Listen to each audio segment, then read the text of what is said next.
1886년 프랑스 파리 성당의 종소리가 울려 퍼지는 가운데 루이 모네 신부는 조용히 자신의 작은 방에서 무릎을 꿇고 기도하고 있었습니다. 그는 한 장의 낡은 지도와 함께 있었습니다. 지도 한 귀퉁이에 적힌 작은 글자 조선. 그 글자만 바라보며 그는 자신의 운명을 그곳에서 찾겠다고 다짐했습니다. 조선은 그의 꿈의 땅이자 새로운 시작을 알리는 곳이었습니다. 조선에 대한 소문은 그를 설레게도 두렵게도 만들었습니다. 조선은 한 번도 외세의 침략을 받아본 적이 없으며 외국인에게 문을 굳게 닫아 걸었다는 땅. 그러나 그 신비로움 뒤에는 그의 선교에 대한 강렬한 사명이 있었습니다. 그곳에 진리를 전해야 한다. 그의 멘토 신부는 이렇게 말하며 루이의 손을 붙잡았습니다. 자네가 갈 땅은 쉽지 않을 거네. 그러나 신은 언제나 함께 하실 것이야. 몇 달 후 긴 항해를 거쳐 루이는 조선 땅에 첫 발을 디뎠습니다. 바닷바람에 섞인 낯선 흙냄새가 그의 코끝을 간지렸습니다. 이곳이 조선인가?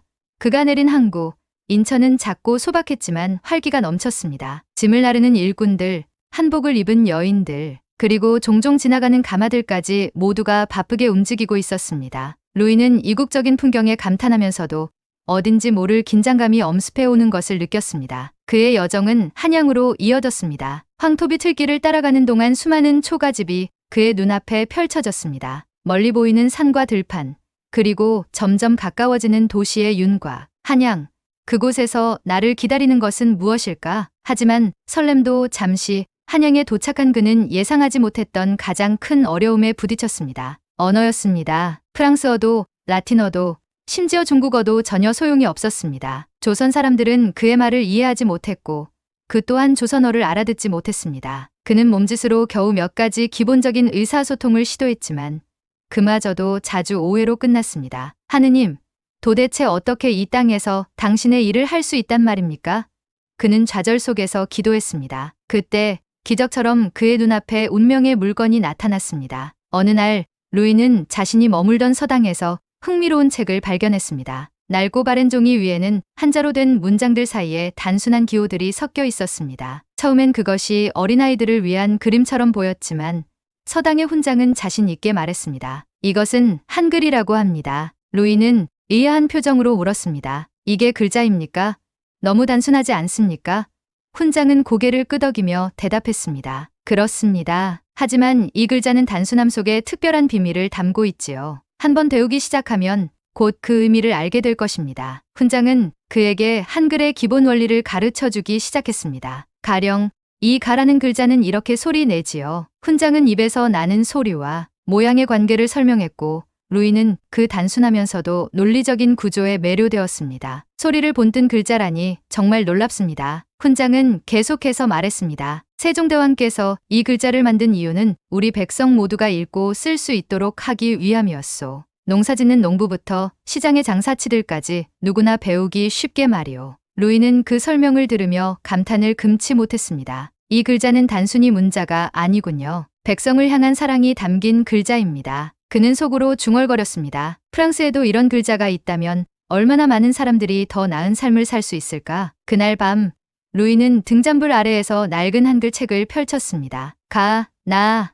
다. 그는 글자를 한 자씩 따라 써보았습니다. 사람, 하늘, 땅, 단어들을 소리 내 읽으면서 그는 이 작고 단순한 기호들이 만들어내는 큰 의미에 점점 더 깊이 빠져들었습니다. 그는 한글의 본질이 단순한 문자 체계 이상이라는 것을 깨달았습니다. 그것은 문자 그대로 모든 사람을 위한 도구였습니다. 이건 혁명이다. 글자가 아니라 인간과 인간을 연결하는 다리야. 그는 이렇게 결론지었습니다. 다음날 아침 루이는 서당의 훈장을 다시 찾아갔습니다. 제가 한글을 더 배우고 싶습니다. 이 글자는 조선 사람들과 저를 연결시켜 줄 것입니다. 훈장은 미소 지으며 고개를 끄덕였습니다. 천천히 배우면 됩니다. 한글은 배우는 자에게 그 가치를 스스로 알려줄 것입니다. 루이는 이 작은 글자들이 자신이 찾고자 했던 것임을 깨달았습니다. 조선의 신비한 문화와 그 속에 담긴 따뜻한 인간애, 그리고 무엇보다 그는 이 글자를 통해 조선 사람들과 소통할 수 있는 길이 열렸다는 희망을 품게 되었습니다. 루이는 서당에서의 한글 학습을 시작하며 조선이라는 나라를 이해하는 첫 발을 내딛었습니다. 처음에 훈장은 매우 간단한 글자와 발음부터 가르쳤습니다. 가, 나, 다로 시작된 그의 학습은 사람이 하늘 아래 태어나와 같은 시조 구절을 읽는 수준까지 나아갔습니다. 그러나 그 과정은 결코 순탄치 않았습니다. 한글은 분명 단순하고 직관적이었지만 조선어의 억양과 문법은 루이에게 낯설고 복잡했습니다. 특히 존댓말과 반말의 개념은 그가 알고 있던 어떤 언어보다 세밀하고 체계적이었습니다. 훈장은 설명했습니다. 우리 조선 사람들은 나이, 직위, 그리고 상황에 따라 말을 다르게 사용합니다. 이는 상대방을 존중하는 마음에서 비롯된 것이지요. 루이는 고개를 끄덕이며 다시 책에 집중했습니다. 한 나라의 언어에 이렇게 많은 예의와 규칙이 담겨 있다니.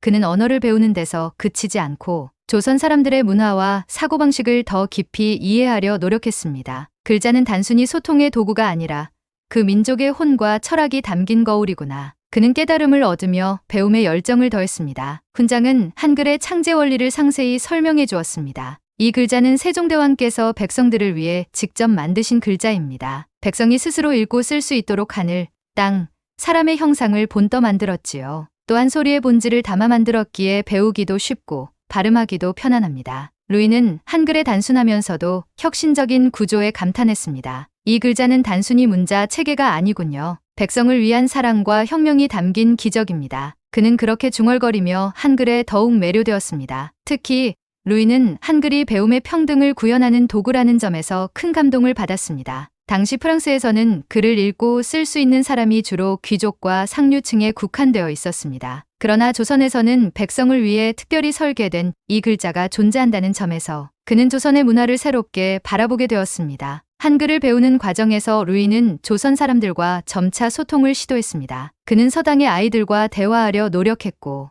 아이들은 그의 서투른 발음을 듣고 웃음을 터뜨리며 친근하게 다가왔습니다. 선생님, 사랑이라는 단어를 아세요?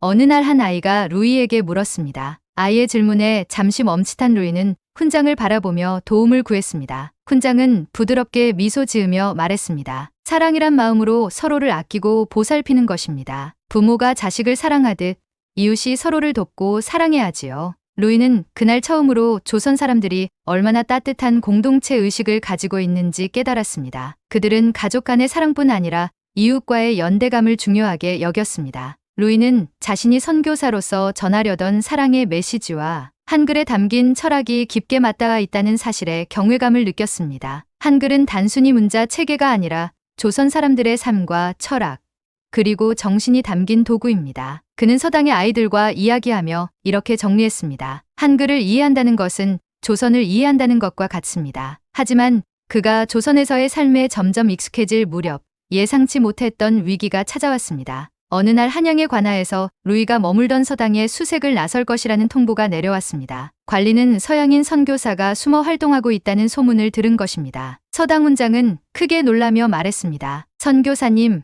이제 피신하셔야 합니다. 관아의 의심은 쉽게 사라지지 않을 겁니다. 루이는 당혹스러웠지만 서당 사람들의 배려 덕분에 한 외딴 마을로 몸을 숨길 수 있었습니다. 그곳에서 그는 조선의 가난한 농민들과 가까이 지내게 되었습니다. 마을 사람들은 그를 몰라 세금을 계산하거나 관아에 제출할 문서를 작성할 때마다 늘 한자를 아는 관리들에게 속아 넘어갔습니다. 어느 날 한 농부가 답답한 표정으로 루이에게 말했습니다. 우리는 그를 몰라서 언제나 손해를 봅니다. 이 나라에 살면서 우리만 이런 고통을 겪어야 한다니. 농부의 고백에 루이는 큰 충격을 받았습니다. 이건 바로잡아야 합니다. 그는 농민들에게 한글을 가르치기로 결심했습니다. 루이는 나무 조각을 칼로 깎아 글자판을 만들었습니다. 그는 글자의 원리를 하나씩 설명하며 가, 나, 다와 같은 기본 글자부터 시작했습니다. 농민들은 처음엔 주저했지만 그의 진지한 태도에 감동하며 배우기 시작했습니다. 한글은 배우기 쉽습니다. 천천히 따라하세요. 사람은 이렇게 쓰는 겁니다. 루이는 농민들이 글자를 이해할 수 있도록 쉬운 예문을 만들어 가르쳤습니다. 농민들은 처음엔 서툴렀지만 조금씩 글자를 익히며 자신감을 가지기 시작했습니다. 특히 나이가 지긋한 한 노인은 글자를 배우며 눈물을 흘리기도 했습니다. 그는 떨리는 손으로 사람, 하늘, 땅과 같은 단어를 써 내려갔습니다. 평생 글을 몰라 무시만 당했는데 이제 이렇게 제 이름을 쓸 수 있다니 정말 고맙소. 노인의 고백에 루이는 깊은 감동을 받았습니다. 한글은 농민들에게 단순히 문자가 아니었습니다. 그것은 세상과 자신을 연결하는 도구였고 자신의 존재를 기록할 수 있는 힘이었습니다. 한글을 배우고 익힌 농민들은 점차 더 당당하게 자신의 권리를 주장하기 시작했습니다. 루이는 이 모든 과정을 지켜보며 한글이 가진 진정한 힘을 깨달았습니다. 한글은 단순히 문자 체계가 아니라 사람과 사람을 연결하는 다리이자 배움과 자유의 문을 여는 열쇠였습니다. 그는 마음속 깊이 이렇게 다짐했습니다. 내가 이 땅에서 해야 할 일은 바로 이 한글을 통해 사람들에게 희망을 전하는 것이다. 그의 새로운 여정이 시작된 순간이었습니다. 루이는 조선 농민들에게 한글을 가르치며 그들과 깊은 유대감을 쌓아갔습니다. 농민들은 한글을 배우며 글자를 통해 세상과 소통할 수 있다는 기쁨을 누리기 시작했습니다. 그들의 얼굴에는 배움의 희열이 가득했고 그들은 더 나은 삶을 상상하며 새로운 희망을 품었습니다. 루이는 자신이 가르치는 한글이 단순히 글자를 읽고 쓰는 기술을 넘어 농민들에게 삶의 변화를 일으키는 도구가 되고 있음을 느꼈습니다. 그러나 모든 변화에는 항상 반대와 저항이 따랐습니다. 어느 날 마을의 몇몇 원로들이 모여 수군대기 시작했습니다. 저 서양인이 왜 우리에게 글자를 가르치겠소? 무언가 꿍꿍이가 있는 게 틀림없소. 맞아요. 서양인들이 하는 일이 다 그렇지. 처음엔 돕는 척하다가 나중에 우리를 속이고 빼앗아가려는 거요. 그들의 불신은 점점 주변으로 퍼져나갔습니다. 루이를 의심의 눈초리로 바라보는 사람들이 늘어나기 시작했습니다. 한글을 배우던 몇몇 농민들도 점차 수업을 멀리했습니다. 혹시 정말 루이 선생님이 우리를 속이는 거라면? 그런 불안과 두려움이 마을을 뒤덮어갔습니다. 그 무렵 상황을 더욱 악화시키는 일이 벌어졌습니다. 한 아이가 갑작스럽게 병에 걸린 것입니다. 아이는 열이 심하게 나고 기력이 급격히 떨어져 몸을 제대로 가눌 수 없었습니다. 아이의 부모는 절망적인 심정으로 여기저기 도움을 요청했습니다. 루이는 그 소식을 듣고 급히 달려가 자신이 알고 있는 약초 치료법을 제안했습니다. 그는 아이의 부모에게 달인 약초물을 건네며 말했습니다. 이 약초는 열을 내리고 몸을 회복시키는데 효과가 있습니다. 꼭 아이에게 먹여 보십시오. 하지만 아이의 병세는 나아지지 않았습니다. 오히려 증상이 더 심해지면서 루이가 준 약초물이 독이 되었을 것이라는 소문이 돌기 시작했습니다. 서양 약초가 조선 사람에게 맞을 리가 없잖소. 아이를 더 아프게 만든 게 저 서양 사람 아니겠소? 결국 그 사람은 우리를 해치려던 것이었소. 그 소문은 삽시간에 마을을 뒤덮었습니다. 루이에 대한 신뢰는 바닥으로 떨어졌고 사람들은 그를 피하거나 노골적으로 비난하기 시작했습니다. 그 사람에게 배우지 말아야겠어. 괜히 또 무슨 일이 생길지 모른다니까. 루이는 자신에 대한 비난을 온몸으로 받아내야 했습니다. 그는 아이를 돕고자 했던 진심이 왜곡되어 전해진 상황에 큰 충격을 받았습니다. 마을 주민들 사이의 냉랭한 태도와 차가운 시선은 그의 마음을 더욱 무겁게 만들었습니다. 아이의 부모 역시 루이에게 냉담한 말을 던졌습니다. 우리는 선생님을 믿었어요. 그런데 보세요. 우리 아이가 이렇게 된 건 선생님 때문 아닙니까? 그 말에 루이는 깊은 죄책감에 빠졌습니다. 그는 스스로를 탓하며 기도했습니다. 하느님, 제가 잘못한 것입니까? 왜 제 진심이 이들에게 닿지 않는 것입니까? 고민 끝에 그는 마을을 떠날 결심을 하기도 했습니다. 내가 이곳에 머무르는 것이 오히려 이들에게 해가 되는 것은 아닐까? 그러나 그를 붙잡아준 것은 한글을 배운 한 노인이었습니다. 노인은 조용히 루이를 찾아와 떨리는 손으로 직접 쓴 편지를 건넸습니다. 루이 선생님, 이것이 당신 덕분에 제가 처음으로 써본 글입니다. 편지에는 이렇게 적혀 있었습니다. 나는 당신이 우리를 해치려는 사람이 아니라고 믿습니다. 당신이 가르쳐준 한글 덕분에 저는 처음으로 내 이름을 쓰고 내 마음을 글로 표현할 수 있게 되었습니다. 선생님은 우리를 돕기 위해 먼 길을 오신 분입니다. 당신의 진심을 믿습니다. 그리고 마을 사람들의 오해를 꼭 풀어주십시오. 당신이 떠난다면 우리에게 다시는 이런 기회가 오지 않을 것입니다. 이 편지는 루이에게 깊은 위로를 주었습니다. 그는 다시 마음을 다잡고 마을 주민들의 신뢰를 되찾기로 결심했습니다. 며칠 뒤 한글을 배운 농민들 중 한 사람이 루이를 찾아왔습니다. 그는 아이를 돕고 싶었지만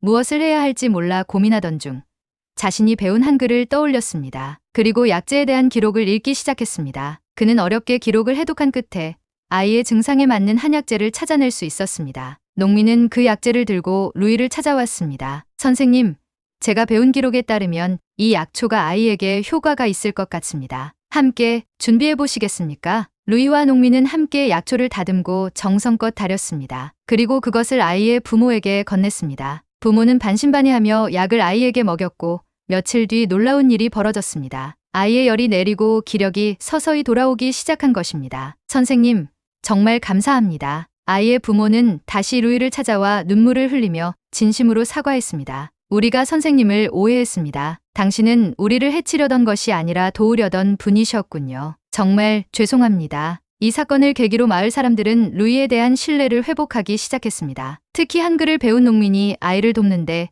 중요한 역할을 했다는 점에서 사람들은 한글이 단순한 문자가 아니라 실질적인 힘과 지혜를 가져다 줄 수 있다는 사실을 깨달았습니다. 다시 마을로 돌아온 루이는 이렇게 생각했습니다. 신뢰란 단순히 언어를 가르치고 배우는 것으로 얻어지는 것이 아니다. 그것은 진심과 행동으로 쌓아가는 것이다. 그날 밤 그는 한글로 짧은 글을 썼습니다. 사람은 하늘 아래 서로를 사랑하며 살아야 한다. 이 글은 루이가 조선에서 걸어갈 길을 상징하는 문장이 되었습니다. 그는 다시금 조선 사람들에게 한글과 희망을 전하는 사명을 다짐하며 새로운 여정을 시작했습니다. 루이는 조선 마을에서 보낸 시간 동안 한글이 단순한 문자가 아님을 깊이 깨달았습니다. 한글은 사람과 사람을 연결하고 소외된 이들에게 배움의 기회를 주며 더 나은 삶을 열어주는 강력한 도구였습니다. 농민들에게는 한글이 그들의 이야기를 기록하고 목소리를 내는 수단이 되었고, 루이에게는 조선 사람들과 마음을 나누는 달이었습니다. 아이의 병이 나은 후 마을은 다시 활기를 되찾았습니다. 루이의 한글 수업은 이전보다 더 활발해졌습니다. 그의 진심을 의심하던 사람들까지도